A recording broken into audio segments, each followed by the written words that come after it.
1919లో. ఇదంతా నేను సుత్తి కొడుతున్నా అనుకున్నారా? చట్టం ఇది. ఒక్కసారి చరిత్ర తిరిగేయండి. ఇదంతా నీ రాజు చేశాడు ఈ దేశానికి. నీ రాజు తీసుకొచ్చాడు. నల్లట్ట పుస్తకం మోసుకొచ్చినోళ్ళు కష్టపడి పిల్లులు వేసి రిట్ పిటిషన్లు వేసి నిలబడి కొట్లాడి నీకు ఇచ్చిన హక్కిది. That is the kingdom of God. No discrimination, right to sit, abolishing child marriages.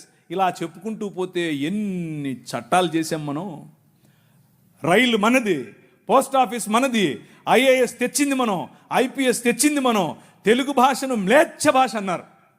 అరే ఏం భాష మాట్లాడుతున్నాడు మ్లేచ్ఛుడా అంటే, తెలుగు భాషలో డిక్షనరీ, మొట్టమొదటి డిక్షనరీ మంది.